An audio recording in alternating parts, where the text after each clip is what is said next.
ফিলিস্তিনের অবরুদ্ধ গাজাত ইসরায়েলি হামলার প্রতিবাদে ঘোষিত গ্লোবাল স্ট্রাইক কর্মসূচির অংশ হিসেবে বিক্ষোভ মিছিল হইয়ে চট্টগ্রাম সহ সারা দেশত সহযোদ্ধা আজ থেকে বাংলাদেশে ইসরায়েলের প্রত্যেকটা পণ্যকে বয়কট ঘোষণা করা হবে। সকল পণ্য বয়কট বয়কট বয়কট। আমরা ফেসবুক স্ক্রল করলেই দেখতে পাচ্ছি যে আমাদের ফিলিস্তিনিদের বাচ্চাদের বাবদ সবার কি অবস্থা। বাংলাদেশ সরকারের কাছে আবেদন করব যে আমাদের একটু ক্ষমতা দিন, শুধু ঢোকার মতন। আমরা সবাই প্রতিবাদমূলক অবরোধ করতেছি, আর আমরা চাচ্ছি প্যালেস্টাইন যাতে ফ্রি হোক, এটাই আমাদের দাবি। ফিলিস্তিনের শিশুদের হত্যা করা হচ্ছে, আমরা এর বিরুদ্ধে আসছি। অন্যায় করা হচ্ছে সেই মুসলিমদের বিরুদ্ধে, তাই আমরা এখানে আসছি সবাই। এপ্রিল 7 তারিখ সোমবার সকাল হতে চট্টগ্রামের 2 নং গেট, জিইসি মোড়, ওয়াসামুর, CRB, Tiger Pass, Chittagong medical college, মাও শিশু হাসপাতাল সহ চট্টগ্রামের বিভিন্ন কলেজ ইউনিভার্সিটিত বিক্ষোভ মিছিল ও মানববন্ধন অনুষ্ঠিত হয়ে। আমরা চাই না কোনো অবশিশু দুনিয়াতে এসে মাত্রই দেখে যে তার বাসায় তার বাবা মারা গেছে, তার মা মারা গেছে, এবং কিছুক্ষণ পরে দেখবে যে সে নিজেও হতাহত শিকার হয়ে গেছে। তো আমরা চাই সকলে মিলে একত্রে আওয়াজ তুলতে, এই নৃশংসতা আমরা বন্ধ করতে চাই। আমরা এখান থেকে বিশ্ববাসীর কাছে একটাই বার্তা দিতে চাই, গাজাবাসীর উপরে যে বর্বর হামলা হচ্ছে ইসরায়েলের পক্ষ থেকে, এটা যেন অচিরে বন্ধ হয়।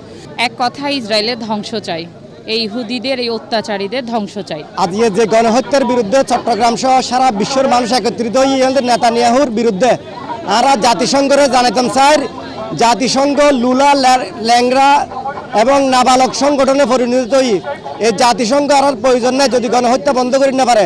যে আজকে ইসরায়েলের বিরুদ্ধে আমাদের যে ফিলিস্তিনি যে নির্বিচারে শিশু এবং বৃদ্ধা বয়স্ক যারাই আজকে নিহত হচ্ছে তাদের পাশে দাঁড়ানোর জন্য এদিন দুপুরেতে টাইগার পাস হইতে শুরু করি 2 নম্বর গেট বিপ্লব উদ্যান পর্যন্ত একের পর এক বিক্ষোভ মিছিল যাতায়াত করতে দেখা যায়। এতে অংশ লয় হাজার হাজার শিক্ষার্থী ও বিভিন্ন শ্রেণীর পেশাজীবী মানুষজন। আমার পায়ে যদি আঙ্গুলে একটু ব্যথা লাগে, পুরো শরীরে যেমন ব্যথা করে, আমার মুসলমানদের ভাইদের যখন রক্ত ঝরায় আমাদের শরীরে রক্ত ঝরতেছে মনে করতে হবে। যতদিন ফিলিস্তিন আল-আকসা মুক্ত হবে না, ততদিন সংগ্রাম করার জন্য আমাদেরকে প্রতিজ্ঞাবদ্ধ হতে হবে। 70 বছর ধরে ওরা আমাদের ভাই বন্ধুর উপরে জুলুম আর নির্যাতন চালিয়ে আসছে। অতএব এটা বন্ধ করার একমাত্র উপায় হচ্ছে ওদের সাথে সশস্ত্র যুদ্ধ করা, এই ছাড়া এদেরকে এই রাস্তা থেকে সরানো যাবে না। বিক্ষোভকারী হলর নানান প্ল্যাকার্ড, ব্যানার আতে স্লোগানে মুখরিত হয় পুরা শহর। শুধু মানুষ হিসাবে যদি আমি বলি তাহলে শুধু গাজা কেন, অন্যান্য যেখানে মানুষ হত্যা হচ্ছে সব হত্যার আমরা বিচার চাই। গত পরশুদিনে 6 জন ডাক্তারকেও অ্যাম্বুলেন্সে তারা হত্যা করেছে, যারা সেবা দিচ্ছিল তাদেরকেও তারা মেরে ফেললো। এই বর্বর হামলা খুবই দুঃখজনক। আমরা মনে করি যে ইসরায়েলে এই বর্বরতা হামলার বিরুদ্ধে আমাদের আরো সোচ্চার দাবিদার প্রজ্ঞাপন করা উচিত এবং আমরা এর তীব্রতর নিন্দা জানাচ্ছি। দিনব্যাপী শান্তিপূর্ণ কর্মসূচি চলিলেও এক পর্যায়ে উৎসুক জনতা নগরীর লালখান বাজার অবস্থিত পুমার শোরুম, জিসি মুরাদ কেএফসি ও পিৎজা হাট ভাঙচুর গজ্জে বলি জানা গিয়ে।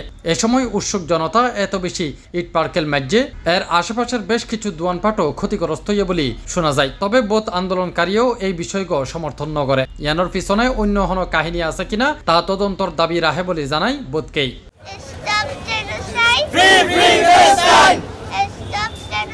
তাফহিম আলমগীর, সি+ টিভি, চট্টগ্রাম।